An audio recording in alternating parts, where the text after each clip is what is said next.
Ibuku menyelipkan sebuah surat. Cepat, pura-pura sakit dan segera pergi dari sini.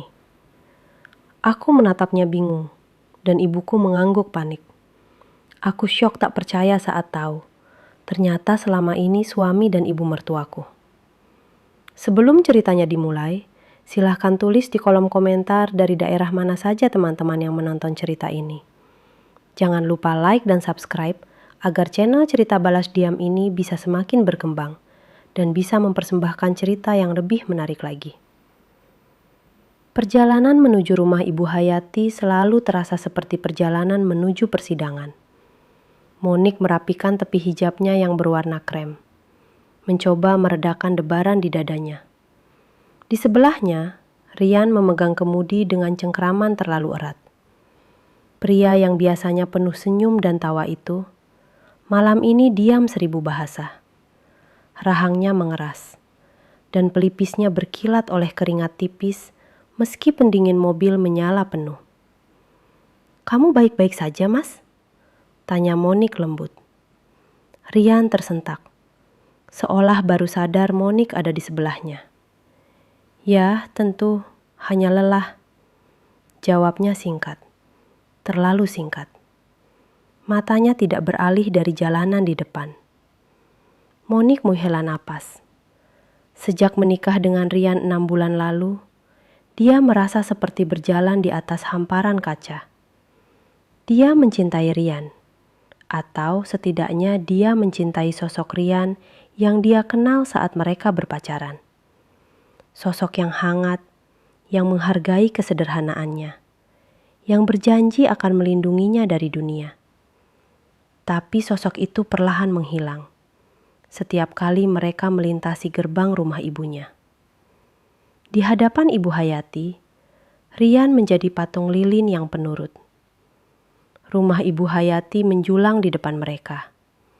Megah, dingin, dan terasa angkuh. Lampu-lampu taman menyorot pilar-pilar besar, menciptakan bayangan yang panjang dan menakutkan. Ini bukan rumah. Ini adalah istana yang menyimpan banyak rahasia. Ibu Hayati sudah menunggu di pintu utama. Wanita parubaya itu masih cantik, terbalut kaftan sutra mahal yang berkilauan. Senyumnya terentang lebar, namun tidak pernah sampai ke matanya. Mata itu, mata elang yang tajam, langsung meneliti Monik dari atas ke bawah. "Akhirnya kalian datang. Rian, kamu terlambat," katanya. Suaranya halus namun penuh teguran. Dia menyambut Rian dengan pelukan singkat, lalu menatap Monik. "Monik, hijabmu warnanya pucat sekali malam ini." Monik hanya tersenyum tipis. "Selamat malam, Ibu. Terima kasih undangannya." "Tentu saja, ini kan makan malam keluarga. Semua harus hadir," kata Ibu Hayati. Penekanan pada kata semua terasa seperti sebuah perintah. Mereka masuk ke ruang makan yang sudah penuh. Ada beberapa paman dan bibi Rian, serta sepupu-sepupunya. Semua mengenakan pakaian terbaik mereka. Aroma parfum mahal bercampur dengan aroma makanan yang kaya. Suasana terasa kaku. Obrolan mereka terdengar seperti dengungan pelan yang dipaksakan. Lalu Monik melihatnya. Di sudut ruangan, duduk dengan canggung di kursi yang sepertinya terlalu besar untuknya, adalah ibunya. "Ibu?" bisik Monik kaget. Jantungnya berdebar karena alasan yang berbeda. Ibu Irma, ibunya Monik, mengangkat wajah. Wajahnya pucat pasi. Dia terlihat ketakutan. Ibu Hayati tidak pernah mengundang Ibu Irma ke acara keluarga besar. Tidak pernah. Ini adalah yang pertama kalinya. "Oh ya," kata Ibu Hayati dari belakang Monik, seolah baru teringat. "Aku pikir sesekali menyenangkan juga mengajak besan. Silakan duduk, Monik, di sebelah suamimu." Monik berjalan kaku ke arah meja. Rian menarik kursi untuknya. Sebuah gestur sopan yang terasa dingin dan mekanis. Monik duduk, Matanya tidak lepas dari ibunya yang duduk di seberang meja, diapit oleh dua bibir Rian yang memandangnya dengan tatapan meremehkan. "Jadi Monik, bagaimana kabarmu?" tanya Ibu Hayati memulai percakapan basa-basi. "Saya baik, Ibu," jawab Monik, mencoba terdengar tenang. "Baguslah. Rian bilang kamu baru saja berhenti dari pekerjaanmu di butik itu. Keputusan yang sangat tepat. Seorang istri dari keluarga ini tidak seharusnya bekerja melayani orang lain," ujar Ibu Hayati. Monik menelan ludah. Dia tidak berhenti. Rian yang memintanya berhenti. Dan Monik tahu itu adalah perintah dari Ibu Hayati. "Rian ingin saya lebih fokus di rumah," kata Monik pelan. "Tentu saja, fokus pada Rian, fokus pada keluarga," sahut Ibu Hayati. Makan malam dimulai. Para pelayan mulai bergerak tanpa suara, menyajikan hidangan pembuka. Obrolan beralih ke bisnis, ke saham, ke rencana liburan mewah yang tidak melibatkan Monik. Monik merasa terisolasi. Dia melirik Rian, tapi suaminya itu sibuk tertawa palsu menanggapi lelucon pamannya. Kemudian, Ibu Irma bangkit dari kursinya. "Maaf, permisi, saya ke toilet sebentar," katanya dengan suara bergetar. Ibu Hayati hanya mengangguk sekilas tanpa memandangnya. Ibu Irma berjalan mengambil rute memutar di belakang kursi-kursi. Saat dia melewati Monik, tangannya yang dingin menyentuh punggung Monik sejenak. Sebuah sentuhan yang terlalu cepat, nyaris tidak terasa. Tapi Monik merasakan sesuatu yang lain. Sebuah benda kecil, terlipat, diselipkan ke telapak tangannya yang terkepal di pangkuannya. Monik membeku. Dia tidak berani bergerak. Dia menunggu beberapa detik. Jantungnya berdentum-dentum di telinga. Dia melirik ke sekeliling. Tidak ada yang memperhatikannya. Ibu Hayati sedang asik berbicara dengan adik iparnya. Rian sedang menata piring kosongnya. Dengan tangan gemetar di bawah meja, Monik membuka lipatan kertas itu. Kertas tisu murah, bukan seperti tisu mahal di meja ini. Tulisan tangan ibunya terlihat acak-acakan dan terburu-buru. Hanya ada 9 kata. "Cepat pura-pura sakit dan segera pergi dari sini." Napas Monik tercekat. Dia membaca ulang kalimat itu. Pura-pura sakit. Pergi. Kenapa? Apa yang terjadi? Dia mengangkat wajahnya perlahan. Tepat pada saat itu, Ibu Irma baru saja kembali dari toilet. Mata mereka bertemu dari seberang ruangan. Wajah ibunya basah oleh air mata yang ditahan. Ketakutan di mata ibunya begitu nyata, begitu mendesak. Ibu Irma menganggukkan kepalanya satu kali. Anggukan kecil yang menakutkan segalanya. Anggukan yang menjeritkan bahaya. Jantung Monik serasa diremas. Dia ingin berteriak memanggil ibunya, bertanya apa maksudnya. Tapi dia tidak bisa. Tepat pada saat itu, seorang pelayan berhenti di sampingnya. Pelayan itu membawa nampan perak. Di atasnya ada 1 mangkuk sup. Sup krim jamur, kesukaan Monik. "Silahkan Nyonya Monik," kata pelayan itu. Monik menatap sup itu. Aromanya harum, warnanya putih gading. Tapi peringatan ibunya masih terngiang di kepalanya. "Tunggu," suara Ibu Hayati memotong. "Kenapa hanya 1? "Perintah Anda, Nyonya Besar. Sup ini hanya untuk Nyonya Monik," jawab pelayan itu. Ibu Hayati tersenyum. Senyumnya begitu manis, begitu keibuan, hingga membuat bulu kuduk Monik berdiri. Dia menatap Monik dengan tatapan penuh kasih sayang palsu. "Makanlah Monik sayang," kata Ibu Hayati. Suaranya lembut seperti sutra, namun bagi Monik itu terdengar seperti desisan ular. "Aku membuatnya khusus untukmu." Di seberang meja, Ibu Irma menutup matanya seolah sedang berdoa. Rian, suaminya, tidak berani menatapnya. Dia justru meraih gelas airnya dan meminumnya sekali teguk. Tangannya gemetar hebat. Semua kepingan itu menyatu dalam 1 detik yang mengerikan. Undangan mendadak untuk ibunya, sikap Rian yang aneh, sup yang disajikan khusus untuknya, peringatan ibunya. Mereka akan meracuninya malam ini, di depan semua orang. Sendok perak itu terasa sedingin es di tangan Monik. Mangkuk sup di hadapannya terlihat seperti kawah kematian. Khusus untukmu, kata-kata Ibu Hayati bergema, bercampur dengan wajah panik ibunya dan tangan Rian yang gemetar. Jantungnya berdebar begitu kencang hingga terasa sakit di dadanya. Dia harus pergi. Ibunya menyuruhnya pergi. Tapi bagaimana? Jika dia berdiri dan lari, itu akan menjadi pengakuan. Mereka akan mengejarnya. Mereka akan membuatnya terlihat gila. Dia harus berpikir. Cepat, pura-pura sakit. Dia melirik ke seberang meja. Tepat di hadapan Ibu Hayati ada mangkuk sup yang identik. Pelayan baru saja meletakkannya. Sup itu untuk tuan rumah. Tentu saja sup itu aman. Sebuah ide gila, nekat, dan sangat berbahaya melintas di benaknya. Jika dia tidak bisa lari, dia harus melawan. Jika mereka ingin dia memakan racun itu, maka sang pemberi racun yang harus merasakannya. Tapi bagaimana caranya?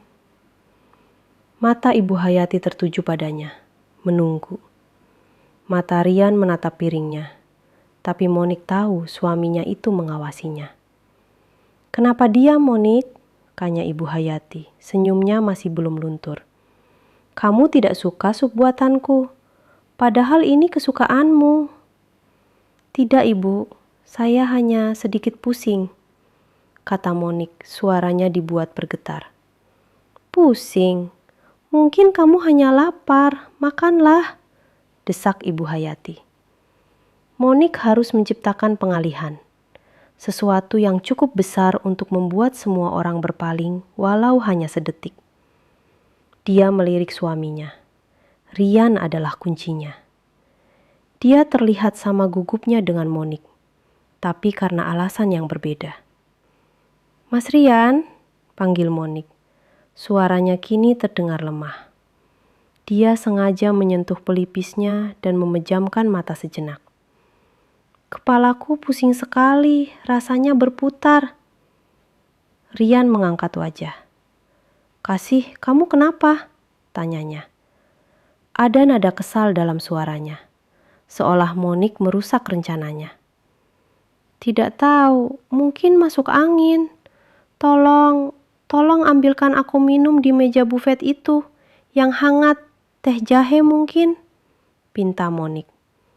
Dia sengaja meminta sesuatu yang jauh, sesuatu yang memaksa Rian berdiri dan berbalik. Rian ragu sejenak, matanya melirik ibunya. Ibu Hayati sedikit mengernyit, tidak suka ada instruksi. Cepatlah Rian, istrimu sedang tidak enak badan, bentak Ibu Hayati.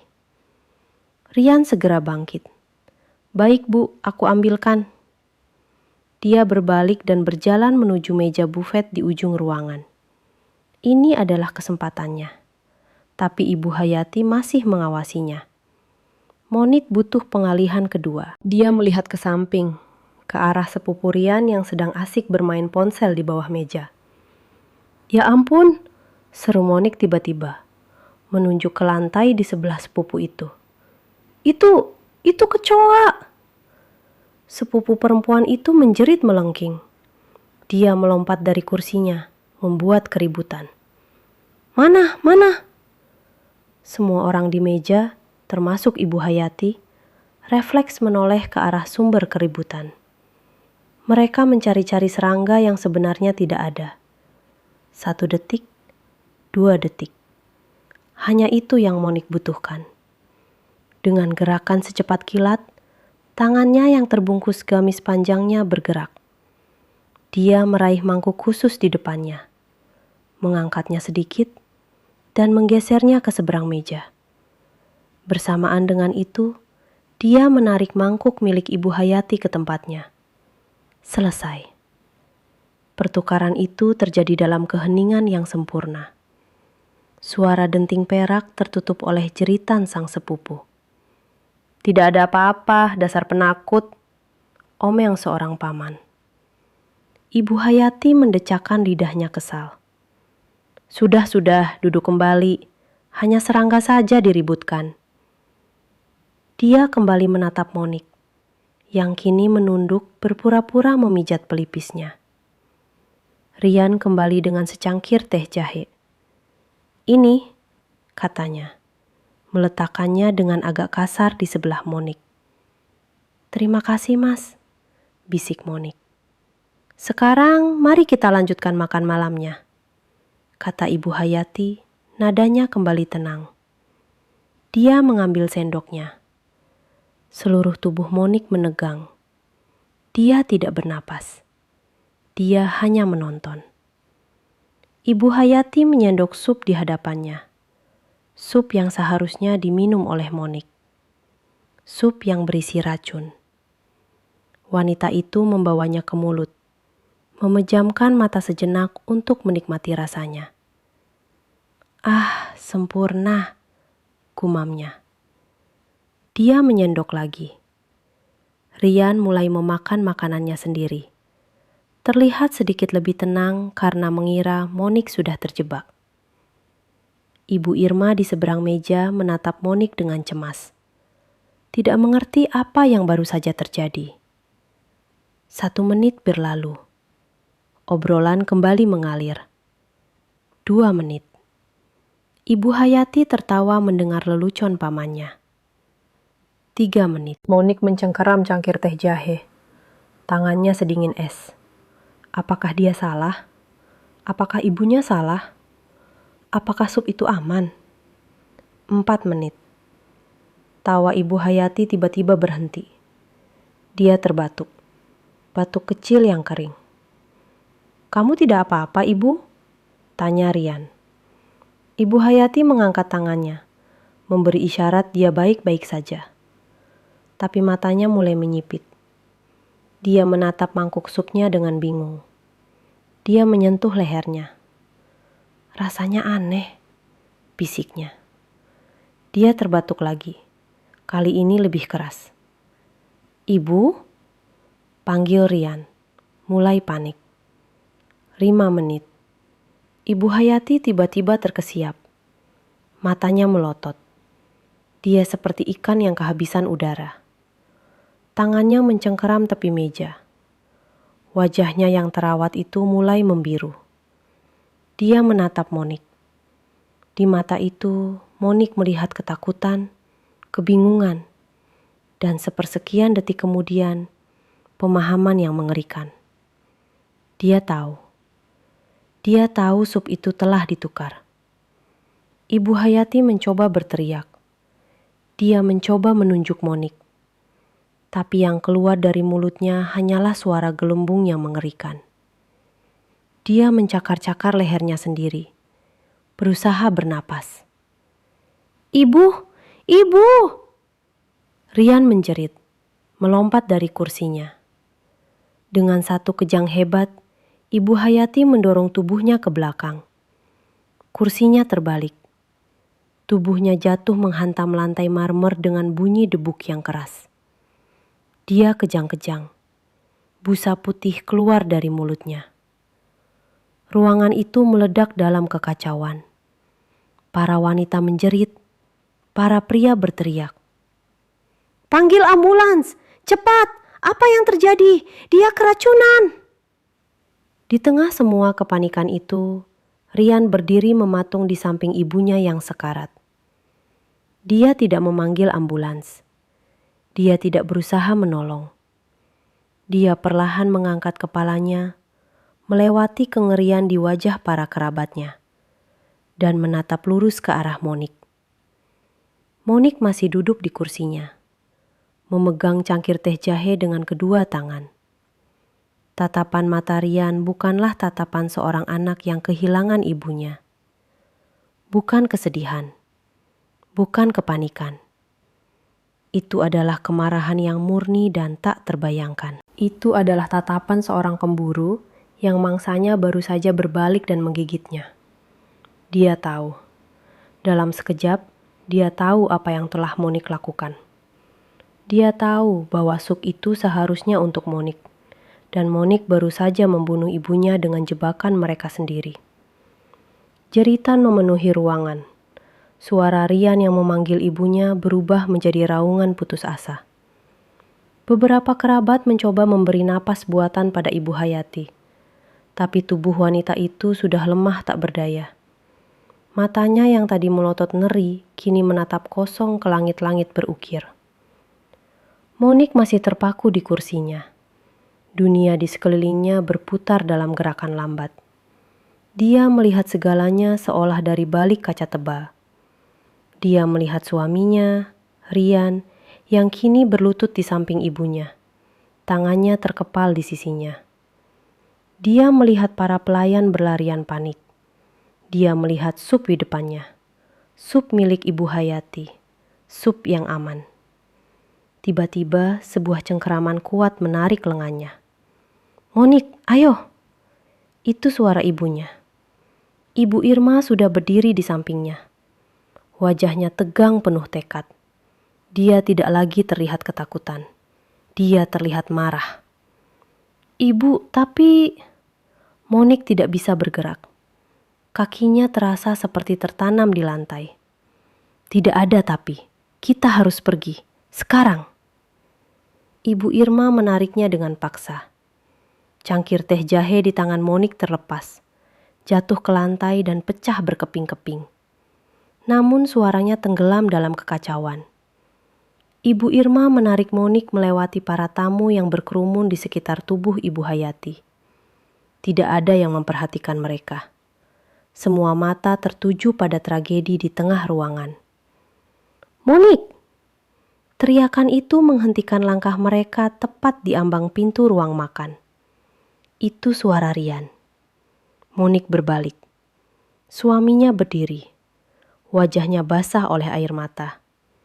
Tapi matanya menyala dengan kebencian yang pekat. Dia tidak lagi menatap ibunya. Dia menatap Monik. "Mau kemana kamu?" desis Rian. Suaranya rendah dan mengancam. "Mas, ibumu..." "Jangan sebut namanya." Rian melangkah maju. "Kamu, semua ini kamu."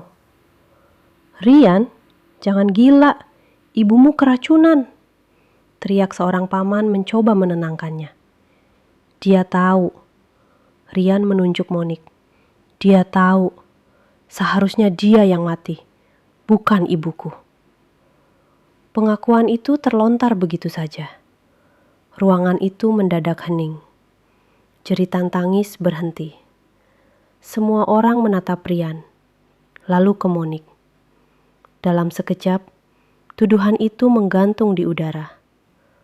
Monik, sang menantu, telah meracuni ibu mertuanya. Ibu Irma tidak membuang waktu. "Lari, Monik!" Dia menarik Monik keluar dari ruang makan, menyusuri lorong marmer yang panjang. "Tangkap dia! Jangan biarkan dia kabur! Dia pembunuh!" Teriakan Rian menggema di belakang mereka. Monik bisa mendengar langkah-langkah kaki mengejar mereka. Satpam di lobi depan tampak bingung, tapi dia bergerak untuk menghalangi jalan mereka. "Minggir!" Ibu Irma berteriak, mendorong satpam itu dengan kekuatan yang tidak disangka-sangka. Mereka berhasil keluar dari pintu depan, berlari menuruni tangga teras. Udara malam yang dingin menghantam wajah Monik, membangunkannya dari keterkejutan. Dia berlari untuk hidupnya. Mobil Ibu Irma, sebuah sedan tua yang sederhana, terparkir agak jauh di jalan. Ibunya menekan tombol alarm, membuka kunci dari jarak jauh. Cepat masuk! Mereka melompat ke dalam mobil. Ibu Irma menyalakan mesin tepat saat Rian dan beberapa sepupunya muncul dari pintu depan. Rian berlari ke arah mobil. Wajahnya beringas. "Monik, buka! Kamu tidak akan bisa lari." Rian menggedor-gedor jendela. Ibu Irma membanting persneling. Mobil itu melesat maju, meninggalkan Rian yang berteriak-teriak marah di tengah jalan. Monik melihat ke belakang melalui kaca spion. Rian berdiri di bawah lampu jalan. Terlihat kecil dan penuh amarah. Sebelum akhirnya berbalik dan berlari kembali ke rumahnya. Mungkin untuk mengambil mobil. Monik gemetar hebat. Seluruh tubuhnya bergetar tak terkendali. "Ibu, apa yang terjadi? Apa yang sebenarnya terjadi?" Ibu Irma mengemudi dengan kecepatan tinggi.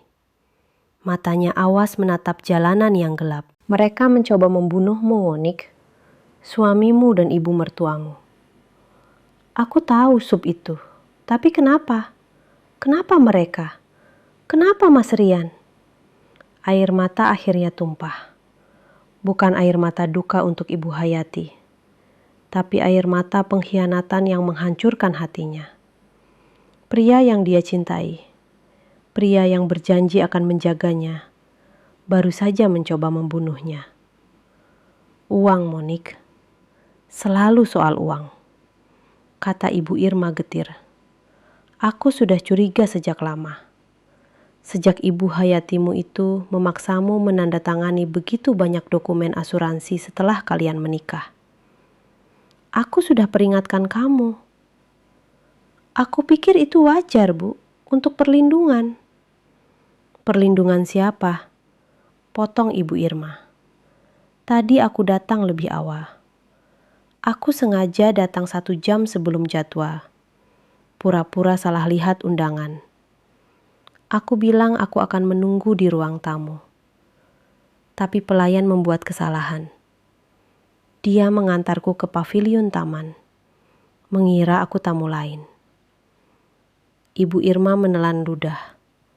Cengkeramannya pada kemudi mengerat. "Aku duduk di sana, tapi aku bisa mendengar suara dari ruang kerja. Pintunya sedikit terbuka. Aku dengar suara Rian dan Ibu Hayati. Mobil itu berhenti di lampu merah. Jalanan sepi. Hanya suara mesin mobil yang terdengar. Aku mendengar semuanya. Lanjut Ibu Irma. Suaranya bergetar karena marah. Ibu Hayati sedang memarahi Rian. Dia bilang Rian terlalu lambat. Dia bilang, polis asuransi jiwamu sudah aktif penuh. 30 miliar. Cukup untuk menutupi utang perusahaan yang kamu buat. Monik menutup mulutnya. 30 miliar. Jadi nyawanya hanya seharga itu. Rian terdengar ragu. Dia bilang, "Apa tidak ada cara lain, Bu?" Dan ibunya tertawa. Tawa yang mengerikan. Dia bilang, "Cara apa?" "Menunggu kakekmu bangkit dari kubur dan mengubah surat wasiatnya." "Surat wasiat?" tanya Monik bingung. "Ya, itu intinya." Ibu Hayati mengeluh tentang surat wasiat kakek Rian. Dia bilang kakek tua itu sudah gila karena lebih mempercayai orang luar daripada darah dagingnya sendiri. Lalu dia bilang, Ibu Irma berhenti sejenak, seolah kata-kata itu terlalu menyakitkan untuk diulang. "Dia bilang apa, Bu?" desak Monik. "Dia bilang, jika Monik tidak ada malam ini, semua masalah warisan beres. Polis asuransi cair. Dan menurut klausul wasiat itu, jika kamu menduda, saham pengendali perusahaan otomatis kembali ke tangan kita. Perusahaan itu akan jadi milik kita seutuhnya. Malam ini harus berhasil, Rian. Kamu yang pastikan dia menghabiskan supnya. Mobil kembali melaju. Monik bersandar di kursi, merasa mual. Jadi ini rencananya. Kematiannya akan terlihat seperti kecelakaan keracunan makanan. Dan Rian akan menjadi duda kaya raya yang berduka.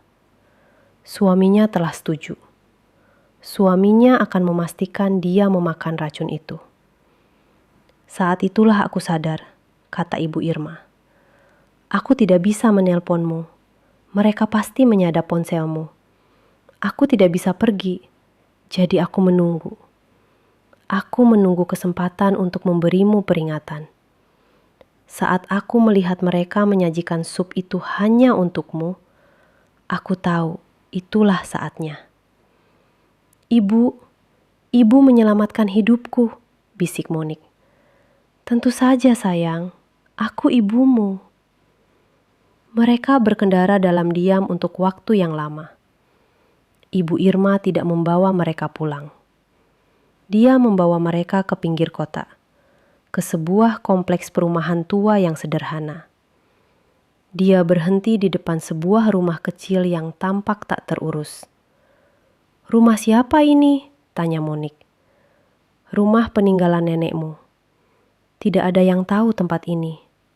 Kita aman di sini untuk sementara, kata Ibu Irma sambil membuka gerbang yang berderit.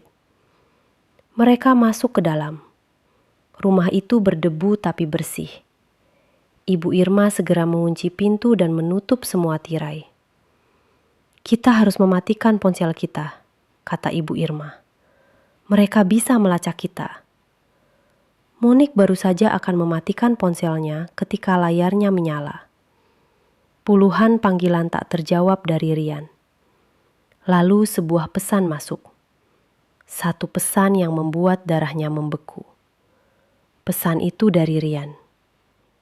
Kamu akan membayar untuk ini, Monik. Kamu membunuh ibuku. Kamu pikir kamu bisa lari dengan warisan kakek? Aku akan menemukanmu. Dan saat aku menemukanmu, aku akan pastikan kamu menyusul ibuku. Pengkhianatan itu kini lengkap. Rian tidak hanya mencoba membunuhnya demi uang. Dia sekarang memburunya karena dendam. Dia memutarbalikkan fakta. Di mata Rian, dan mungkin di mata seluruh keluarganya, Monik adalah pembunuh yang serakah. Monik mematikan ponselnya. Gemetarnya berhenti. Rasa takut yang melumpuhkan itu perlahan berubah menjadi sesuatu yang lain. Sesuatu yang dingin, keras, dan tajam. Kemarahan. Dia tidak akan lolos begitu saja, kata Monik suaranya mantap. Dia pikir aku lemah. Dia pikir aku bodoh. Mereka salah. Ibu Irma menatap putrinya. Apa rencanamu, Monik? Ibu bilang ini soal surat wasiat kakek. Besok kita cari tahu apa isi surat wasiat itu sebenarnya. Matahari pagi menembus celah tirai yang tertutup rapat. Monik tidak tidur semalaman. Dia duduk di sofa berdebu, memutar ulang kejadian malam tadi di kepalanya. Setiap detail, setiap tatapan, setiap kata. Pengkhianatan Rian terasa seperti luka fisik, perih dan dalam. Tapi di balik rasa sakit itu, ada tekad yang mengeras. Dia tidak akan menjadi korban. Monik, ayo bersiap, kata Ibu Irma dari dapur. Aroma kopi instan yang kuat memenuhi ruangan. Kita harus pergi pagi-pagi sekali sebelum berita kematian Ibu Hayati menyebar luas dan wajahmu ada di mana-mana. Kita mau kemana? Ketuan Haris, pengacara lama keluarga Rian. Almarhum kakek Rian yang menunjuknya. Dia satu-satunya orang di lingkaran mereka yang tidak pernah tunduk pada Ibu Hayati. Kakek Rian sangat mempercayainya. Jelas Ibu Irma. Monik mengangguk. Dia harus mengubah penampilannya. Dia meminjam gamis hitam polos milik ibunya dan sebuah kerudung besar berwarna gelap. Dia juga menemukan kacamata baca tua milik neneknya di laci meja. Dengan hijab yang ditarik ke depan menutupi dahi dan kacamata besar itu, dia terlihat sangat berbeda. Bukan lagi Monik, menantu keluarga kaya, tapi seorang wanita biasa yang berduka. Mereka naik angkutan umum, berganti 3 kali untuk memastikan tidak ada yang mengikuti. Kantor Tuan Haris terletak di sebuah gedung tua di pusat kota, jauh dari gedung-gedung pencakar langit milik perusahaan Rian. Kantornya kecil, penuh dengan tumpukan berkas dan buku-buku hukum. Seorang sekretaris tua menatap mereka dengan curiga. Ada janji? Tidak, tapi ini darurat. Tolong sampaikan pada Tuan Haris. Ini tentang wasiat almarhum Tuan Abdullah, kakek Rian, kata Ibu Irma tegas. Sekretaris itu mengangkat alis, tapi dia masuk ke dalam ruangan. Beberapa saat kemudian, seorang pria berusia akhir 60-an dengan rambut putih dan kacamata tebal muncul di pintu. Dia menatap Ibu Irma, lalu beralih ke Monik. Nyonya Monik? Tanyanya pelan. Monik terkejut. Anda kenal saya? Tentu saja, saya hadir di pernikahan Anda, meski saya duduk di barisan belakang, kata Tuan Haris. Matanya menatap Monik dengan tajam. Saya sudah menduga, cepat atau lambat Anda akan datang ke sini. Silakan masuk, cepat. Dia membawa mereka ke ruangannya dan segera mengunci pintu itu. Saya sudah mendengar beritanya pagi ini. Ibu Hayati meninggal. Serangan jantung katanya. Bukan serangan jantung, kata Monik langsung. Dia diracun dengan racun yang disiapkan untuk saya. Tuan Haris tidak terlihat terkejut. Dia hanya menghela napas panjang dan duduk di kursinya. Jadi akhirnya Hayati bertindak. Saya sudah memperingatkan Tuan Abdullah. Saya bilang putrinya itu ular. Tuan Haris, kata Monik. Suaranya bergetar tapi matanya tajam. Ibu saya mendengar percakapan mereka. Ini semua tentang polis asuransi jiwa saya dan surat wasiat kakek. Apa isi surat wasiat itu sebenarnya? Tuan Haris membuka laci mejanya, mengeluarkan sebuah amplop tebal yang disegel. Tuan Abdullah adalah pria yang cerdas. Dia mencintai putrinya, tapi dia tidak buta. Dia tahu Hayati serakah, dan dia tahu Rian lemah. Dia membangun perusahaan itu dari nol. Dia tidak ingin perusahaan itu hancur. Dia meletakkan amplop itu di meja. Tuan Abdullah tidak mewariskan perusahaan itu kepada Hayati. Dia juga tidak memberikannya pada Rian. Monik dan Ibu Irma saling berpandangan. Lalu kepada siapa? Tanya Monik. Kepada Anda, Nyonya Monik. Monik terkesiap. Saya? Tapi bagaimana bisa? Saya baru mengenal kakek hanya beberapa bulan sebelum beliau meninggal. Tuan Abdullah melihat sesuatu dalam diri Anda. Beliau melihat kejujuran dan keteguhan yang tidak dimiliki putra dan cucunya. Beliau mengubah surat wasiatnya 1 minggu sebelum beliau meninggal. Jelas Tuan Haris. Dia membuka segel itu dan mengeluarkan selembar dokumen. Bunyinya sangat spesifik. Beliau mewariskan 51% saham pengendali perusahaan, aset utama keluarga, kepada Anda. 51%? Ulang Monik tidak percaya. Itu berarti Anda adalah pemilik mayoritas. Anda yang mengendalikan perusahaan, kata Tuan Haris. Tapi kenapa Ibu Hayati dan Rian tidak tahu? Kenapa mereka masih mengejar warisan itu? Disinilah letak kecerdasan Tuan Abdullah, kata Tuan Haris. Ada klausul khusus. Hak waris itu baru aktif dan bisa dieksekusi jika salah satu dari dua kondisi terpenuhi. Pertama, jika Rian, sebagai suamimu, terbukti secara hukum melakukan tindakan amoral yang mencemarkan nama baik keluarga, seperti perselingkuhan, penipuan, atau kekerasan. Dan yang kedua? Tanya Monik, jantungnya berdebar. Dan yang kedua, lanjut Tuan Haris. Jika nyawa Anda terbukti berada dalam bahaya yang disebabkan oleh anggota keluarga inti, yaitu Hayati atau Rian. Monik terduduk lemas. Jadi kakek sudah tahu.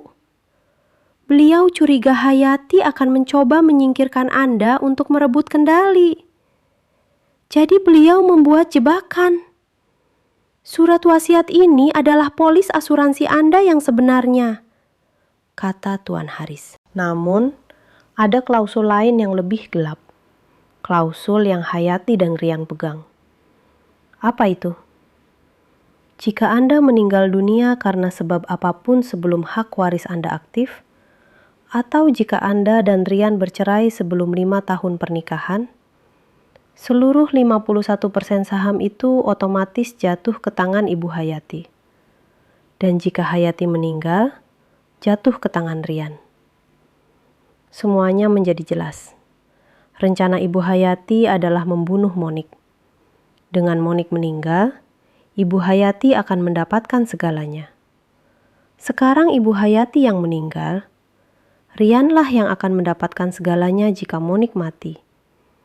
Itulah mengapa Rian meneriakinya sebagai pembunuh. Dia tidak hanya ingin balas dendam atas kematian ibunya. Dia harus membuat Monik terlihat bersalah. Jika Monik dipenjara atau dihukum mati karena membunuh Ibu Hayati, Rian akan memenangkan segalanya. Rian, dia akan memburuku, bisik Monik. Dia akan bilang akulah yang meracuni ibunya. Dia akan menggunakan surat wasiat itu untuk melawanku. Benar, kata Tuan Haris. Dan dia punya sumber daya untuk melakukannya. Dia akan memutarbalikkan cerita. Anda menukar sup itu. Di mata hukum, tanpa bukti kuat, tindakan Anda bisa dianggap sebagai pembunuhan berencana. Jadi apa yang harus saya lakukan? Tanya Monik putus asa. Buktikan kebenarannya, kata Tuan Haris. Buktikan bahwa mereka yang merencanakan pembunuhan Anda terlebih dahulu. Buktikan bahwa kondisi kedua dalam surat wasiat itu telah terpenuhi. Tapi bagaimana? Ini kata-kata ibu saya melawan seluruh keluarga mereka, kata Monik. Tuan Haris tersenyum tipis. Tuan Abdullah tidak hanya meninggalkan surat wasiat. Dia meraih laci lain dan mengeluarkan sebuah kotak beludru kecil. Di dalamnya ada sebuah kunci. Kunci safe deposit box kuno.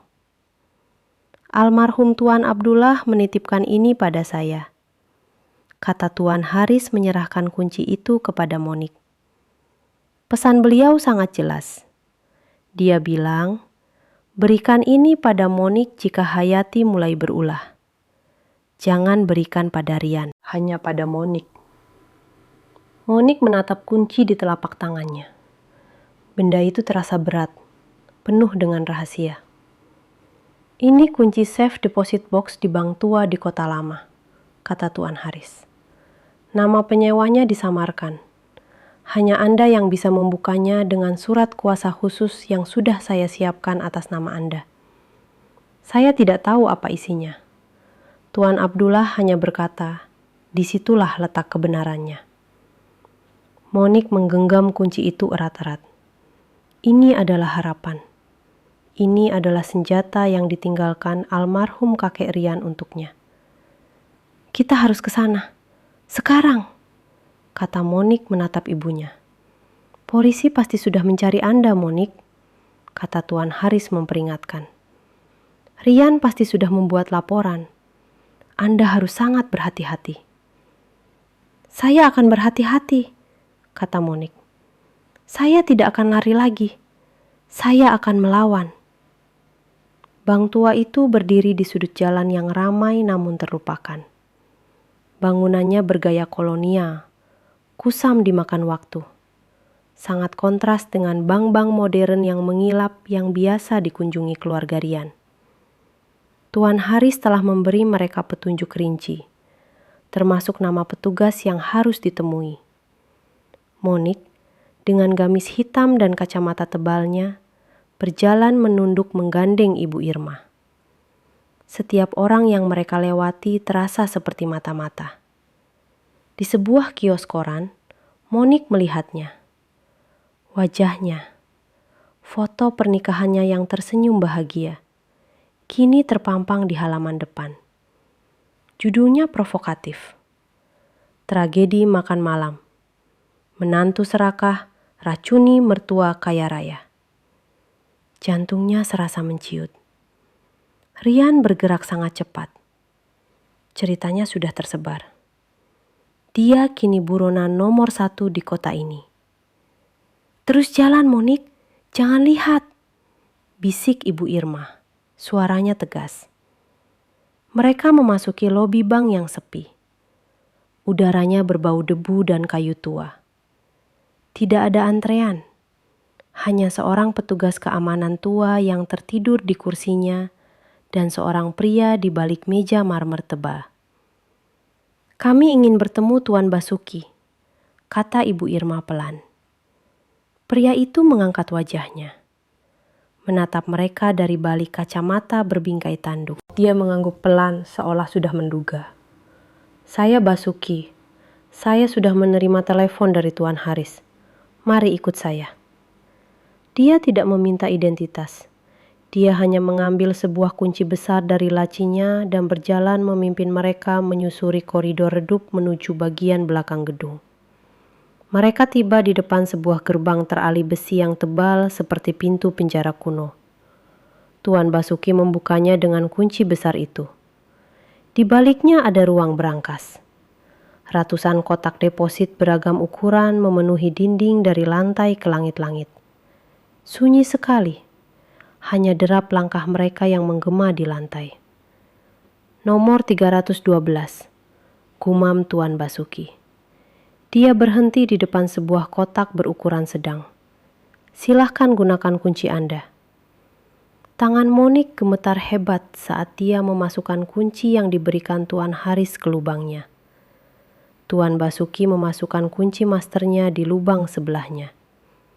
Terdengar bunyi klik ganda yang memuaskan. Saya akan tunggu di luar. Sesuai prosedur, Anda punya waktu 1 jam di ruang pribadi, katanya. Lalu berbalik dan meninggalkan mereka berdua dalam keheningan berangkas. Monik menarik napas dalam-dalam. Ayo Bu. Dia menarik kotak logam itu keluar. Tidak terlalu berat, tapi terasa padat. Mereka membawanya ke ruang pribadi kecil yang ditunjuk Tuan Basuki. Ruangan itu hanya berisi 1 meja dan 2 kursi dengan pintu tebal tanpa jendela. Begitu pintu tertutup, Monik membuka kotak itu. Isinya bukan tumpukan uang atau perhiasan. Bukan pula surat-surat berharga. Di dalamnya ada sebuah laptop tipis berwarna perak, sebuah hard drive eksternal hitam, dan sepucuk surat. Surat itu ditulis tangan dengan rapi di atas kertas tebal. Ditujukan untuk Monik. Monik membukanya. Monik anakku. Aku memanggilmu begitu karena sejak pertama Rian membawamu ke rumah, aku melihat kebaikan dalam dirimu yang sudah lama hilang dari keluarga ini. Aku tahu aku tidak punya banyak waktu. Hayati, putriku, telah dibutakan oleh keserakahan. Aku khawatir dia akan melakukan apa saja untuk mendapatkan apa yang dia inginkan. Aku tidak bisa menghentikannya secara hukum, karena dia terlalu licik. Tapi aku bisa meninggalkan senjata untukmu. Di dalam laptop dan hard drive ini ada kebenaran. Gunakan dengan bijak.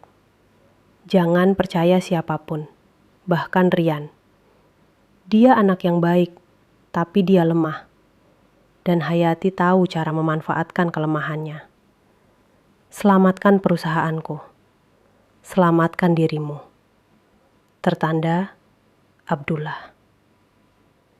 Air mata menetes di pipi Monik. Kakek Rian tahu. Beliau sudah melihat semuanya. Beliau telah memilih Monik bukan sebagai menantu, tapi sebagai ahli warisnya. Ibu Irma mengusap punggung putrinya. Dia orang baik. Sekarang, ayo kita lihat apa yang dia tinggalkan. Monik membuka laptop itu. Baterainya masih terisi. Dia menyambungkan hard drive eksternal. Sebuah folder langsung muncul di layar. Nama foldernya, Polis Asuransi. Di dalamnya ada puluhan file video dan audio. Diberi tanggal dengan rapi. Lihat ini, Bu, kata Monik menunjuk file paling baru bertanggal 2 minggu lalu. Judulnya, Rencana Ruang Kerja. Monik mengklik file itu. Video dimulai. Gambarnya sedikit miring. Diambil dari sudut tinggi. Rupanya sebuah kamera tersembunyi dipasang di sudut langit-langit ruang kerja kakek Abdullah. Ruang kerja yang kini dipakai oleh Ibu Hayati. Di layar, Ibu Hayati sedang duduk di meja dan Rian berdiri di depannya. Mondar-mandir dengan gelisah. Aku tidak yakin, Bu, kata Rian. Suaranya terdengar jelas. Ini membunuh. Jangan bodoh, Rian, bentak Ibu Hayati. Ini satu-satunya cara. Polis asuransinya 30 miliar. Cukup untuk menutupi semua kerugianmu di proyek properti Galki itu. Ditambah surat wasiat ayah. Klausul konyol itu. Begitu Monik tiada, 51% saham itu jadi milikku. Milik kita. Tapi kenapa harus diracun? Kenapa tidak kecelakaan mobil?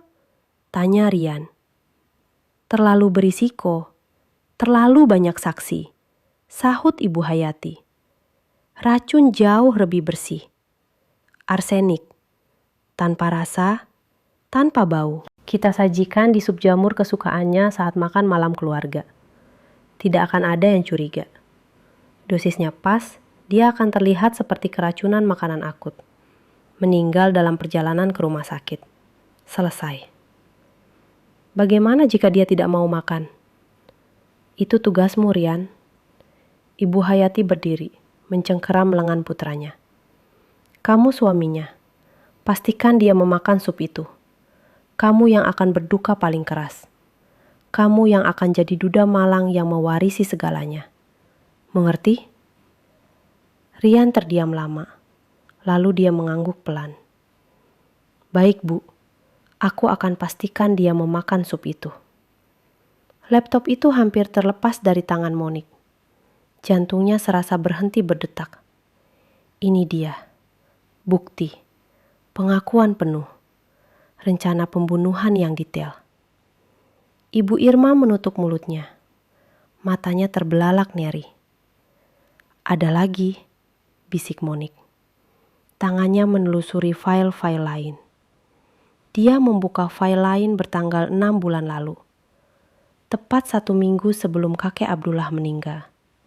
Judulnya, Obat Ayah. Layar kembali menyala. Kali ini kakek Abdullah yang duduk di kursi rodanya. Terlihat sangat lemah. Ibu Hayati berdiri di sampingnya memegang botol obat. Ayah harus minum obat ini, kata Hayati.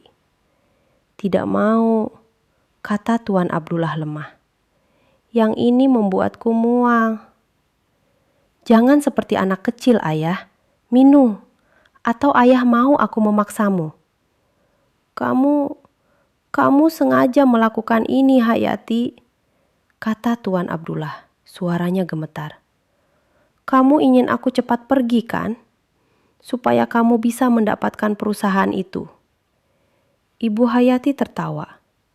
tawa dingin yang sama menakutkannya. Ayah terlalu banyak nonton sinetron. Tentu saja aku ingin ayah cepat pergi. Ayah menghalangi jalanku. Ayah memberikan perusahaan jerih payah ayah pada menantu kemarin sore itu. Ayah gila. Monik, dia jujur, tidak sepertimu. Jujur tidak menghasilkan uang, seru Hayati. Dia membuka botol obat itu, menuangkan 4 pil sekaligus di tangannya. Padahal di botol tertulis 1 pil. Dia mengambil segelas air. Sekarang minum, atau aku akan pastikan hidupmu yang sisa ini seperti di neraka. Video itu menunjukkan Tuan Abdullah yang terpaksa menelan pil-pil itu sebelum akhirnya terbatuk-batuk hebat.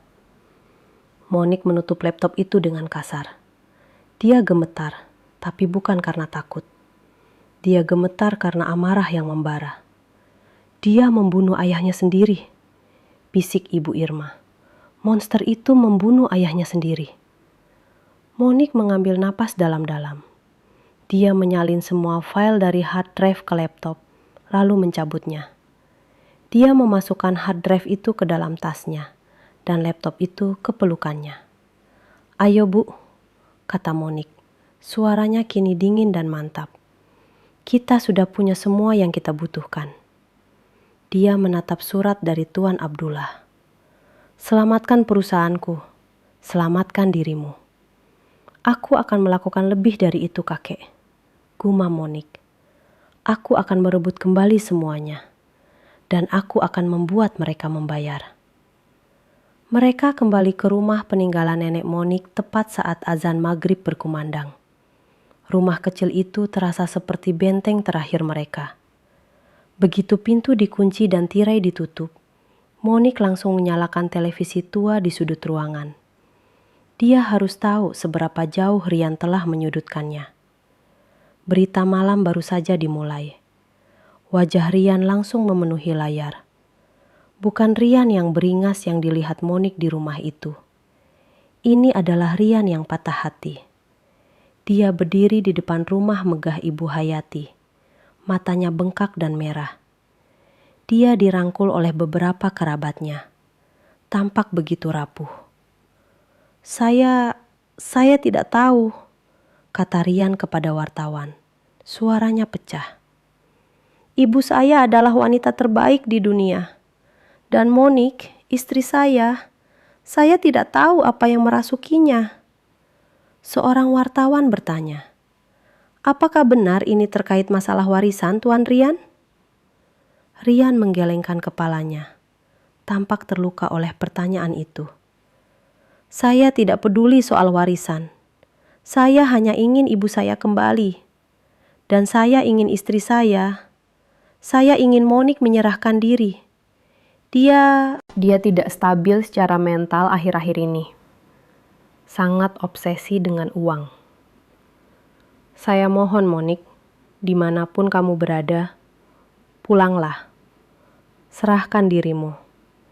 Kita bisa selesaikan ini." Monik mematikan televisi. "Dia gila," desisnya. "Dia memutarbalikan semuanya. Dia melukiskanku sebagai wanita gila harta yang tidak stabil. Dia sedang membangun narasi." "Dia pintar," kata Ibu Irma cemas. "Dengan begini, jika bukti dari laptop itu keluar, pengacaranya akan bilang kamu merekayasanya. Mereka akan bilang kamu tidak stabil, obsesi, dan menjebak Rian. Dia sedang meracuni pikiran publik." Monik berjalan mondar-mandir di ruangan sempit itu. Ibunya benar. Dia tidak bisa langsung pergi ke polisi. Rian adalah korban yang menangis di televisi. Monik adalah pembunuh berdarah dingin yang kabur. Jika dia muncul dengan sebuah laptop berisi video, itu akan terlihat seperti balas dendam yang dibuat-buat. Pengacara Rian akan menghancurkannya. Kita tidak bisa melawannya di media. Kita tidak bisa melawannya di kantor polisi. Belum, kata Monik. Lalu di mana Monik? Tanya Ibu Irma putus asa. Kita akan melawannya di tempat yang paling dia inginkan. Di tempat yang membuat dia dan ibunya rela membunuh, kata Monik. Di perusahaan. Ibu Irma tampak bingung. Bagaimana caranya? Kamu buronan. Kakek Abdullah tidak hanya mewariskan saham. Beliau mewariskan sekutu. Dan musuh dari musuhku adalah temanku. Monik kembali teringat isi rekaman-rekaman itu. Nama yang terus disebut Ibu Hayati dengan penuh kebencian. Paman Harun, kata Monik. Siapa? Adik laki-laki Ibu Hayati. Aku ingat Tuan Haris pernah menyebutnya. Di rekaman itu, Ibu Hayati juga meneriakinya. Dia bilang, aku tidak akan membiarkan Harun mendapatkan sepeser pun. Ayah lebih menyayanginya. Ibu Hayati pasti telah menyingkirkannya dari warisan. Kamu pikir dia mau membantu kita? Ibu Hayati mengambil warisannya. Dan berdasarkan rekaman itu, Ibu Hayati membunuh ayah mereka. Aku rasa Paman Harun akan sangat tertarik untuk bicara dengan kita, kata Monik. Dia kembali menyalakan laptop. Dia tidak bisa menggunakan ponsel. Tapi laptop ini yang disiapkan kakek Abdullah mungkin punya petunjuk. Dia membuka riwayat browser lama. Kakek Abdullah sering mengunjungi situs-situs filateli dan berkebun. Tapi ada satu alamat email aneh yang sering dia kirimi pesan menggunakan layanan email terenkripsi. Nama kontaknya hanya H. Monik mengambil risiko. Dia membuat akun email terenkripsi baru. Sebuah akun anonim. Dia mengirim pesan ke alamat H itu. Isinya singkat dan padat. Saya Monik, istri Rian. Saya tahu apa yang Hayati lakukan pada ayah Anda. Saya punya buktinya. Saya juga tahu apa yang dia dan Rian rencanakan untuk saya. Mereka gagal. Sekarang Rian memburu saya. Saya memegang surat wasiat Tuan Abdullah yang asli. Saya butuh bantuan untuk mengambil apa yang menjadi hak kita. Dia menekan tombol kirim. Lalu mereka menunggu. 1 jam terasa seperti setahun. Setiap suara derit di luar rumah membuat mereka terlonjak. Mungkin dia tidak akan membalas, bisik Ibu Irma. Kita harus yakin, kata Monik. 3 jam kemudian, sebuah balasan masuk. Hanya satu kata. Di mana? Jantung Monik berdebar. Dia berhasil. Dia membalas, Bu. Monik harus mengatur pertemuan. Tidak di tempat sepi. Rian bisa saja melacak Paman Harun. Dia butuh tempat yang sangat ramai di mana mereka bisa berbaur. Dia mengetik balasannya. Besok, sholat zuhur, Masjid Agung, di tempat wudhu wanita. Datanglah sendiri. Kenapa di sana? Tanya Ibu Irma. Itu tempat paling aman. Rian tidak akan pernah berpikir mencariku di sana. Dan di keramaian, di tempat ibadah, tidak akan ada yang berani berbuat macam-macam. Jawab Monik. Malam itu, Monik memutar ulang semua rekaman. Dia menghafal setiap kata. Dia bukan lagi Monik yang naif. Bukan lagi istri penurut yang ketakutan.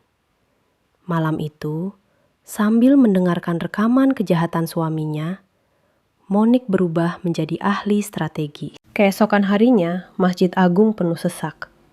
Monik dan Ibu Irma, keduanya mengenakan mukena setelah selesai sholat, duduk di serambi dalam. Mata Monik mengawasi setiap wanita yang keluar dari tempat wudhu. Dia tidak tahu seperti apa Paman Harun. Apakah dia akan mengirim seorang wanita? Seorang wanita parubaya berwajah keras, tidak memakai mukena, hanya berkerudung sederhana, berjalan mendekati mereka. Dia menatap Monik tajam. "Kamu yang mengirim email?" tanyanya pelan. Monik mengangguk. "Di mana Paman Harun?" Wanita itu memberi isyarat. "Ikut saya, beliau ada di mobil di parkiran belakang." Hati Monik bimbang. Ini bisa jadi jebakan. Tapi dia tidak punya pilihan lain. "Ibu tunggu di sini," kata Monik. "Tidak, ibu ikut," tegas Ibu Irma. Mereka mengikuti wanita itu ke parkiran belakang yang ramai. Sebuah mobil van tua berwarna gelap terparkir di sudut. Jendelanya gelap. Wanita itu membuka pintu geser. "Masuk." Monik dan Ibu Irma masuk. Di dalam duduk seorang pria berwajah keras. Rahangnya tegas. Matanya setajam elang. Sama seperti mata Ibu Hayati. Tapi mata ini dipenuhi kepahitan. Dia pasti Paman Harun. "Jadi kamu istri Rian," kata Harun. Suaranya berat dan serak. "Kamu bilang punya bukti." Monik tidak membuang waktu. Dia tidak mengeluarkan laptop. Dia mengeluarkan ponsel murah yang baru dia beli pagi tadi. Dia sudah menyalin satu file audio ke dalamnya. Dia menekan tombol putar. Suara Ibu Hayati memenuhi kabin mobil yang senyap. "Ayah gila. Ayah memberikan perusahaan jeripayah ayah pada menantu kemarin sore itu. Tentu saja aku ingin ayah cepat pergi. Ayah menghalangi jalanku." Pria itu tidak bergerak. Tapi Monik melihat urat di lehernya menegang. Monik menghentikan rekamannya. Itu rekaman seminggu sebelum kakek meninggal. Saya punya video lengkapnya. Dia memaksa kakek minum obat overdosis. Dan saya punya rekaman Rian dan Hayati merencanakan pembunuhan saya dengan racun. Mereka gagal, dan racun itu malah diminum Hayati. Harun menatap Monik lama. Matanya menelusuri wajah Monik mencari kebohongan. Dia tidak menemukan apapun. "Perempuan ular itu," desis Harun. Suaranya bergetar karena amarah yang terpendam puluhan tahun. "Dia tidak hanya mengambil warisanku. Dia membunuh ayahku. Dia meninju dashboard mobil. Dan Rian, anak manja itu, dia membantunya." Harun menoleh ke Monik. Wajahnya kini berubah. Kepahitan itu berganti menjadi sebuah tekad yang dingin dan mematikan. "Apa maumu, Nak?" "Saya mau hak saya," jawab Monik tegas. "Saya mau Rian membayar atas apa yang dia lakukan." Harun tersenyum. Senyum yang tidak ramah tapi penuh persekongkolan. "Rian dan Hayati menghancurkanku di depan publik. Mereka bilang aku penjudi, pencuri. Mereka mengusirku dari perusahaan ayahku sendiri," kata Harun. "Kita tidak akan hanya memenjarakan Rian. Itu terlalu mudah." Dia menatap Monik. Sebuah rencana mulai terbentuk di matanya. Kita akan menghancurkannya di depan semua orang yang dia hormati. Kita akan mengambil perusahaannya, kehormatannya, dan kebebasannya. Persis seperti yang dia coba lakukan padamu. Aliansi itu telah terjalin. Perburuan balik telah dimulai. Dia tidak hanya melukismu sebagai pembunuh, Monik. Dia melukismu sebagai orang gila, kata Paman Harun. Suaranya berat. Mereka duduk di ruang tamu rumah aman yang sempit itu. Layar laptop memancarkan cahaya biru ke wajah mereka yang tegang. Di layar, Rian sedang diwawancarai di sebuah acara bincang-bincang pagi. Air matanya mengalir dengan begitu meyakinkan. Dia menceritakan bagaimana Monik berubah setelah kakek Abdullah meninggal. Bagaimana Monik obsesi dengan surat wasiat. "Dia membangun landasan," kata Monik. Suaranya dingin. "Landasan hukum. Nanti, Saat aku menunjukkan bukti rekaman ini, pengacaranya akan bilang aku merekayasanya. Mereka akan bilang aku, si wanita gila, menjebak suamiku yang berduka. Dia sangat licik. Dia anak Hayati, desis Harun. Ular melahirkan ular. Kita tidak bisa menyerahkan ini ke polisi. Belum. Polisi akan terpengaruh opini publik. Pengacara Rian akan mengubur kita dalam proses hukum. Sementara dia menguras habis perusahaan. Lalu apa? Tanya Ibu Irma. Tangannya meremas cangkir teh. Kita hanya duduk di sini sementara dia menghancurkan nama baik Monik? Tidak, kata Harun. Kita akan menghadapinya di kandangnya sendiri. Rian serakah. Dan orang serakah selalu tidak sabaran. Dia tidak akan menunggu lama. Dia butuh pengesahan hukum untuk mengambil alih saham Monik. Maksud paman? Tanya Monik. Rian sekarang bertindak sebagai CEO, tapi statusnya masih sementara. Dia butuh rapat umum pemegang saham luar biasa, RUPSLB, jelas Harun. Dia akan mengadakannya secepat mungkin. Agendanya, 1. Mengukuhkan posisinya sebagai CEO. 2. Dan ini yang paling penting. Mengajukan mosi untuk membekukan atau membatalkan hak waris 51% milikmu. Dengan alasan kamu adalah buronan pelaku kriminal. Monik mengangguk. Dia akan menjadikan rapat itu sebagai panggung pengadilannya. Dia akan mengundang media. Dia akan membuat semua pemegang saham setuju dengannya. Dia akan keluar dari ruangan itu sebagai pemilik sah. Tepat, kata Harun. Dan disitulah kita akan menyerangnya. Bagaimana kita bisa masuk? Seluruh Satpam Kedu akan memiliki fotoku, kata Monik. Harun tersenyum tipis. Hayati, dalam keserakahannya, mengambil segalanya dariku. Tapi dia membuat satu kesalahan. Dia pikir aku sudah hancur. Dia tidak tahu aku menghabiskan 20 tahun terakhir mengumpulkan kembali apa yang dia curi. Aku membeli saham perusahaan secara diam-diam lewat perusahaan cangkang. Aku hanya punya 2%. Tidak cukup untuk memimpin. Tapi lebih dari cukup untuk mendapatkan undangan resmi ke RUPSLB. Dan sebagai pemegang saham, aku berhak membawa penasihat hukum dan asisten. Mata Monik berbinar. Tuan Haris dan aku. Tepat. Rian akan fokus pada pidato kemenangannya. Dia tidak akan memperhatikan daftar tamu dengan teliti. Dia akan meremehkanku, seperti yang selalu dia dan ibunya lakukan. Itu akan jadi kesalahan terakhirnya. Dugaan Paman Harun terbukti benar. 3 hari kemudian, sebuah undangan RUPSLB tiba dialamatkan ke kantor samaran Paman Harun. Agendanya persis seperti yang dia prediksi. Rapat akan diadakan lusa. 2 hari itu mereka gunakan untuk persiapan perang. Tuan Haris datang ke rumah aman. Pengacara tua itu mempelajari semua rekaman. Matanya menyala di balik kacamata tebalnya. Ini lebih dari cukup. Ini bukan hanya membatalkan hak Rian, ini hukuman seumur hidup. Mereka membuat rencana yang detail. Tuan Haris akan menyiapkan semua dokumen hukum.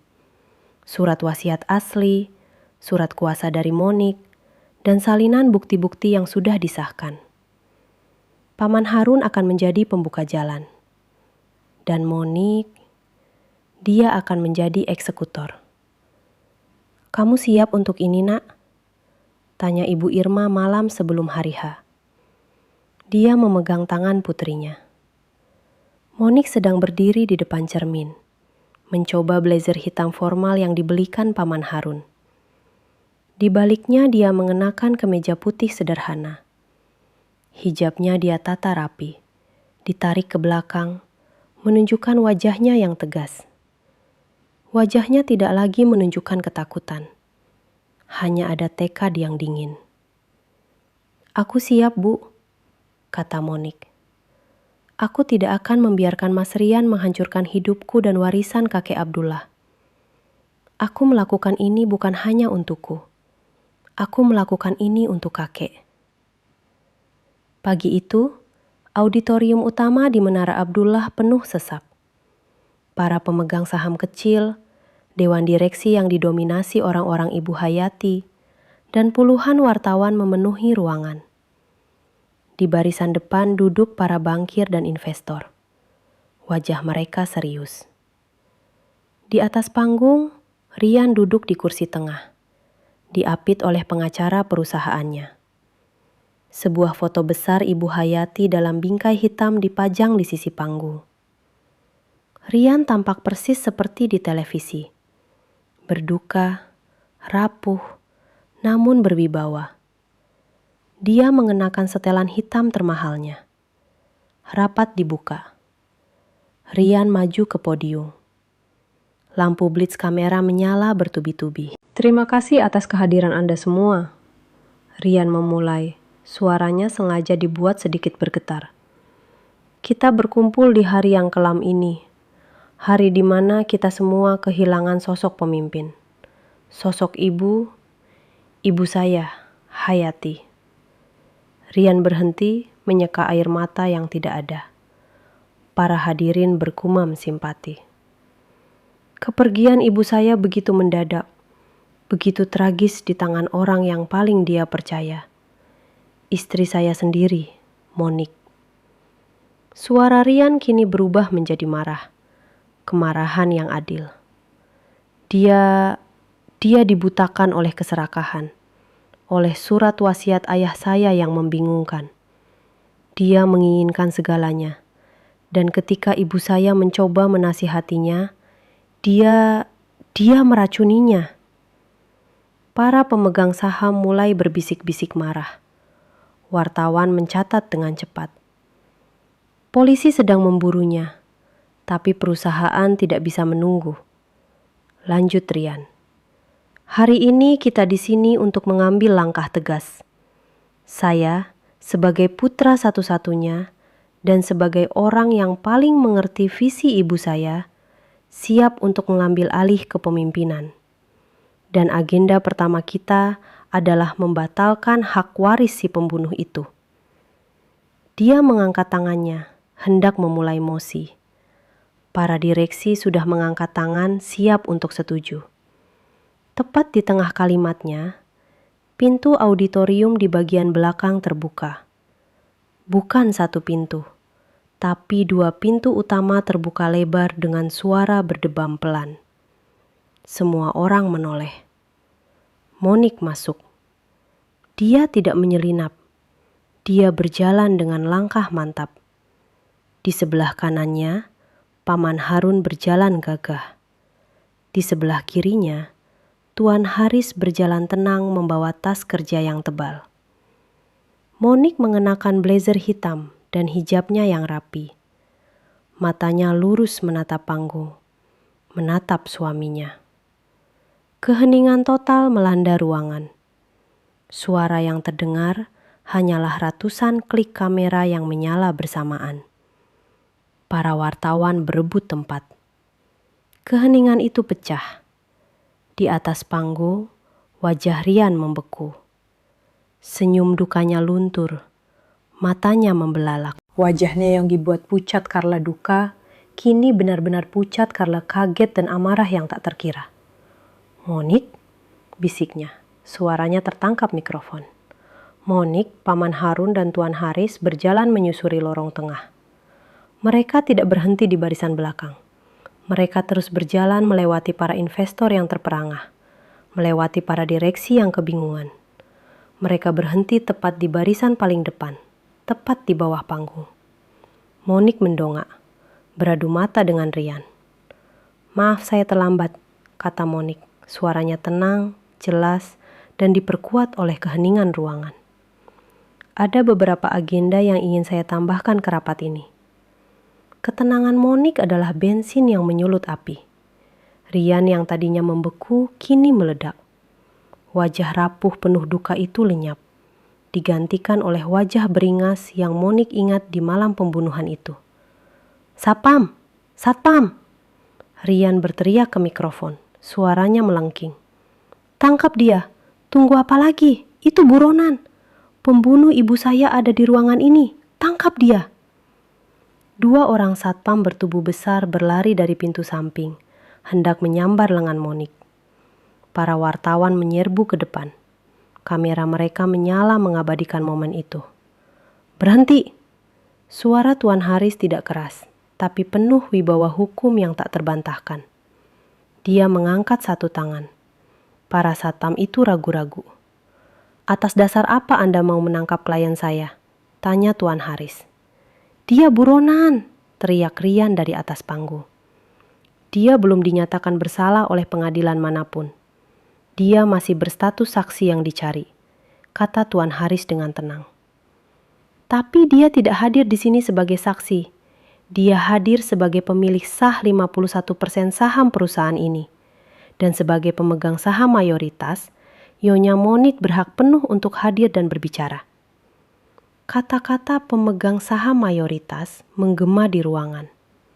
Para investor dan bankir yang tadi hanya menonton, kini mencondongkan tubuh ke depan. Ini bukan lagi drama keluarga. Ini adalah perebutan kekuasaan. "Dia tidak punya hak. Haknya sedang dimosi untuk dicabut," bantah Rian. "Mosi Anda prematur, Tuan Rian," sahut Tuan Haris. "Karena Anda belum mendengar agenda yang ingin diajukan Nyonya Monik." "Aku tidak peduli." "Anda seharusnya peduli," sela Paman Harun. Ini pertama kalinya dia berbicara. Suara beratnya membuat Rian terdiam. "Duduk Rian, dengarkan istrimu. Atau haruskah aku bilang, dengarkan bos barumu?" Rian menatap pamannya dengan kebencian. Dia ingin membantah. Tapi Paman Harun adalah darah daging Abdullah. Para pemegang saham tua mengenalinya. Rian terpaksa mundur selangkah. Tangannya terkepal di podium. Dia terjebak. Mengusir Monik sekarang akan terlihat seperti dia menyembunyikan sesuatu. Monik tidak membuang waktu. Dia tidak meminta izin. Dia berjalan menaiki tangga kecil di sisi panggung, langsung menuju podium kedua yang kosong. Rian berdiri di podium utama. Monik di podium sebelahnya. Mereka berdiri berseberangan. Suami dan istri. Korban dan pelaku. Monik mengetuk mikrofon. Suara itu membersihkan sisa-sisa keraguan di ruangan. "Selamat pagi," Monik memulai. Suaranya mantap tanpa getaran sedikit pun. "Nama saya Monik. Banyak dari Anda mengenal saya sebagai istri Tuan Rian. Media mengenal saya sebagai seorang pembunuh." Dia berhenti sejenak, membiarkan kata-kata itu meresap. "Hari ini saya di sini untuk mengklarifikasi kedua status itu. Tapi yang paling penting, saya di sini sebagai ahli waris sah almarhum Tuan Abdullah." Dia memberi isyarat kepada Tuan Haris. Pengacara itu maju dan menyerahkan salinan surat wasiat yang telah disahkan kepada pimpinan rapat dan perwakilan investor. "Seperti yang Anda lihat," lanjut Monik, "kakek Abdullah mewariskan 51% saham pengendali kepada saya. Bukan kepada Ibu Hayati. Bukan pula kepada Tuan Rian." Bisik-bisik gempar terdengar. "Tapi," teriak Rian mencoba merebut kembali kendali. "Ada klausul. Hak itu gugur jika dia..." "Bagaimana rasanya jika suami yang kamu cintai ternyata bersekongkol dengan ibunya sendiri untuk merencanakan kematianmu demi uang asuransi? Di meja makan yang seharusnya menjadi tempat silaturahmi, sebuah mangkuk sup jamur menjadi saksi bisu pengkhianatan keluarga paling kejam yang pernah ada." Monik terjebak dalam pusaran keluarga toksik yang haus akan perebutan warisan, hingga nyawanya sendiri menjadi taruhan di tangan orang terdekatnya. Berbekal wasiat rahasia sang kakek dan bukti rekaman yang tak terbantahkan, ia menyiapkan sebuah balas dendam dingin untuk merebut kembali kehormatannya di hadapan publik. Drama ala kisah nyata ini akan menunjukkan bahwa keadilan dan kebenaran selalu punya jalan untuk terungkap, meski harus melewati pengkhianatan yang sangat pahit. Cerita emosional ini mengingatkan kita semua untuk selalu waspada, bahkan terhadap mereka yang kita sebut keluarga. Menurut teman-teman cerita balas diam, apa yang akan kalian lakukan jika berada di posisi Monik? Mari bagikan pendapat atau pengalaman kalian di kolom komentar untuk kita renungkan bersama. Itu palsu, rekayasa. Dia menjebak kami, dia ahli komputer. Rekayasa, tanya Monik, suaranya tetap tenang. Kalau begitu, mari kita lihat rekaman yang lebih lama. Rekaman yang menjelaskan kenapa kakek Abdullah begitu takut pada putrinya sendiri. Rekaman yang menunjukkan betapa serakahnya keluarga ini. Dia mengklik file kedua, video kakek Abdullah di kursi roda. Para hadirin menonton dengan ngeri saat Ibu Hayati memaksa ayahnya yang lemah meminum obat overdosis. Mereka mendengar dengan telinga mereka sendiri pengakuan Ibu Hayati. Tentu saja aku ingin ayah cepat pergi. Ayah menghalangi jalanku. Paman Harun berdiri, wajahnya merah padam. Air mata kemarahan menggenang di matanya. Itu ayah saya, teriaknya, suaranya mengguncang ruangan. Wanita itu, kakakku sendiri membunuh ayahku. Dan kamu, dia menunjuk Rian. Kamu tahu, kamu membiarkannya. Ruangan itu meledak dalam kekacauan. Para pemegang saham berteriak, "Pembunuh! Panggil polisi! Keluarga iblis!" Rian terpojok. Dunianya runtuh dalam hitungan detik. Semua kebohongan, semua simpati, lenyap. Di depannya ada Monik yang berdiri teguh. Di bawahnya ada pamannya yang murka. Di sekelilingnya ada ratusan orang yang kini menatapnya dengan jijik. Dia panik. Dalam kepanikannya, dia melakukan satu kesalahan terakhir. Satu tindakan pengecut yang menyegel nasibnya. Dia mengangkat tangannya menunjuk layar di belakangnya. Menunjuk gambar ibunya yang sedang menyiksa kakek Abdullah. Dia! Jerit Rian, suaranya melengking putus asa. Itu semua dia! Dia dalangnya. Ibu yang merencanakan semuanya. Saya hanya dipaksa. Saya tidak mau. Dia yang merencanakan pembunuhan Monik. Dia yang membunuh kakek. Saya hanya menurut ibu saya. Saya juga korban. Dia mengkhianati ibunya. Dia mencoba menyelamatkan dirinya sendiri dengan melemparkan semua kesalahan pada Ibu Hayati yang sudah mati. Monik menatapnya bukan dengan amarah, tapi dengan rasa jijik yang mendalam. Itu adalah akhir bagi Rian. Dia tidak hanya terbukti sebagai calon pembunuh. Dia terbukti sebagai anak yang membunuh kakeknya secara tidak langsung, dan seorang pengecut yang mengkhianati ibunya sendiri di depan umum. Pengakuan Rian menggantung di udara, lebih mematikan daripada racun apapun. Dia dalangnya, saya hanya dipaksa, saya korban. Ruangan itu terdiam. Para hadirin mencerna pengkhianatan terakhir yang baru saja mereka saksikan. Seorang putra menyalahkan ibunya yang sudah mati untuk menyelamatkan dirinya sendiri. Rian terengah-engah. Matanya liar mencari simpati, mencari jalan keluar. Dia menatap Monik seolah memohon. Monik menatapnya. Rasa jijik di matanya begitu dalam dan dingin, hingga Rian mundur selangkah. Senyum tipis, nyaris tak terlihat dan penuh kepahitan, tersungging di bibir Monik. Korban? Suara Monik tenang, namun terdengar jelas di setiap sudut auditorium yang hening itu. Dia mengalihkan pandangannya dari Rian, kembali menatap para pemegang saham dan media. Tuan Rian baru saja melukiskan dirinya sebagai anak penurut yang ketakutan, yang hanya dipaksa oleh ibunya yang jahat. Monik berjalan perlahan kembali ke laptopnya. Dia benar, Ibu Hayati memang jahat. Tapi Tuan Rian, dia bukan korban. Dia adalah rekan konspirasi yang antusias. Wajah Rian pucat pasi. Tidak, bohong, aku tidak. Benarkah? Tanya Monik. Rekaman video tadi menunjukkan Ibu Hayati yang menyarankan racun arsenik. Tapi kita melewatkan satu bagian percakapan.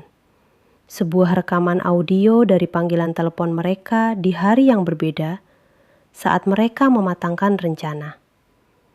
Monik menggerakkan mouse. Dia tidak melihat ke layar. Matanya tertuju lurus pada Rian. Saya ingin Anda semua mendengarkan dengan saksama, kata Monik kepada hadirin. Dengarkan suara korban ini. Dia mengklik file audio ketiga berjudul Finalisasi. Tidak ada video, hanya audio. Suara Rian terdengar jernih dan jelas, seolah dia sedang berbicara di ruangan itu. Suara Rian. Aku sudah pikirkan, Bu, jangan pakai sianida. Terlalu cepat terdeteksi dan baunya aneh. Pakai arsenik saja, Bu, dosis tinggi. Lebih lambat sedikit tapi pasti. Persis seperti kata Ibu. Akan terlihat seperti keracunan makanan. Keheningan. Lalu suara Rian terdengar lagi. Lebih dingin, lebih penuh perhitungan. Serahkan pada aku. Aku akan pastikan dia memakan sup itu. Aku akan duduk di sebelahnya. Dia tidak akan curiga. Rekaman itu berakhir. Jika video tadi mengejutkan, audio ini menghancurkan. Ini bukan paksaan. Ini adalah saran. Ini adalah perbaikan rencana. Ini adalah suara seorang pembunuh berdarah dingin yang sedang merencanakan metode paling efisien untuk membunuh istrinya. Rian membeku. Seluruh darah seolah terkuras dari wajahnya. Mulutnya terbuka, tapi tidak ada suara yang keluar. Kebohongan terakhirnya telah dihancurkan berkeping-keping. Dia tidak dipaksa. Dia penyempurna rencana. Dia menatap Monik. Matanya membelalak ngeri. Dia tidak lagi melihat istrinya. Dia melihat Hakim dan Algojonya. Dia terkesiap. Dia tidak bisa menyelesaikan kalimatnya. Lututnya lemas. Rian, pria angkuh yang mengendalikan perusahaan, yang menangis di televisi, ambruk di atas podium. Dia tidak pingsan. Dia hanya hancur. Dia mencengkeram kayu podium. Tubuhnya gemetar hebat. Isak tangis yang kering dan mengerikan keluar dari tenggorokannya. Dia kalah telak. Sekarang, kata Monik, suaranya lantang mengambil alih otoritas penuh di ruangan itu. Setelah kita meluruskan fakta, Tuan Haris melangkah maju. Berdasarkan bukti yang tak terbantahkan ini, dua hal menjadi jelas. Pertama, Tuan Rian Abdullah secara sadar dan sengaja berkonspirasi untuk melakukan pembunuhan berencana terhadap Nyonya Monik. Kedua, dengan tindakan ini, kondisi dalam surat wasiat almarhum Tuan Abdullah telah terpenuhi. 51% saham dari perusahaan ini secara sah efektif detik ini adalah milik penuh Nyonya Monik. Dan ketiga, kata Paman Harun, berdiri dari kursinya. Dia mengeluarkan ponselnya. Saya telah menyiarkan langsung seluruh rapat ini ke tim kepolisian yang telah saya hubungi sejak pagi tadi. Saat itulah pintu auditorium di belakang terbuka lebar. Kali ini bukan Monik yang masuk. Puluhan polisi berseragam dipimpin oleh seorang komandan masuk dengan langkah tegap. Mereka tidak berlari. Mereka berjalan teratur mengabaikan keributan wartawan. Mata mereka tertuju lurus ke panggung. Wartawan menggila. Kamera menyala, blitz menyambar-nyambar mengabadikan pemandangan surreal itu. Rian mengangkat kepalanya. Matanya merah dan bengkak. Dia melihat seragam-seragam itu. Realitas menghantamnya. Ini bukan lagi soal perusahaan. Ini soal kebebasannya. Tidak, kumohon, bisiknya. Dua petugas naik ke panggung. Mereka berjalan melewati Monik yang berdiri diam seperti pilar. Mereka berhenti di depan Rian yang gemetar.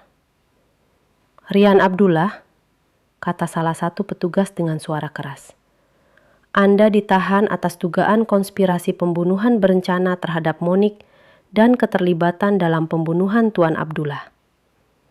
Petugas itu menarik tangan Rian ke belakang. Suara borgol yang diklik terdengar nyaring di seluruh ruangan. Klik, klik. Suara itu menyadarkan Rian. Dia mulai meronta. "Tidak, lepaskan aku. Aku tidak bersalah. Moni, katakan pada mereka, tolong." Para petugas menariknya dari podium. Saat mereka melewatinya, Rian yang putus asa berhasil menggapai lengan Monik. Dia berlutut. Wajahnya basah oleh air mata dan keringat. "Monik, sayang, kumohon, aku suamimu," bisiknya memohon. Ini adalah kartu terakhirnya. Kenangan akan cinta mereka. Monik menatap ke bawah. Menatap tangan pria yang pernah dicintainya. Tangan yang kini memborgol lengannya. Menatap wajah pria yang merencanakan untuk membunuhnya dengan arsenik. Dia menarik lengannya perlahan. Melepaskan cengkeraman Rian. Dia mencondongkan tubuhnya sedikit. Cukup dekat agar hanya Rian yang bisa mendengarnya. "Suamiku," kata Monik, suaranya sedingin es di kutub. "Sudah mati malam itu, bersama dengan ibunya." Mata Rian melebar ngeri, harapan terakhirnya padam. Petugas menariknya, menyeretnya menyusuri lorong yang sama yang tadi dilewati Monik dengan penuh kemenangan. "Tidak, Monik, kamu akan menyesal. Aku akan keluar. Aku akan membunuhmu." Teriakannya yang putus asa bergema sebelum akhirnya menghilang di balik pintu yang tertutup. Monik berdiri sendirian di atas panggung. Dia menatap auditorium yang tertegun. Lalu dia menatap foto besar Ibu Hayati di sisi panggung. Dia berjalan ke foto itu dan dengan tenang membalikannya menghadap dinding. Dia kembali ke podium, mengambil napas dalam-dalam. "Baik," katanya kepada ruangan yang masih terkejut. "Agenda pertama, mari kita mulai rapat umum pemegang saham ini. Ada perusahaan yang harus diselamatkan." 6 bulan kemudian, ruang rapat Dewan Direksi yang dulu terasa dingin dan angkuh ini bermandikan cahaya matahari sore. Monik duduk di kursi utama di ujung meja panjang. Hijabnya yang berwarna biru pastel tampak kontras dengan kayu mahoni gelap. Dia tidak lagi terlihat tegang. Wajahnya memancarkan ketenangan dan otoritas yang tak terbantahkan.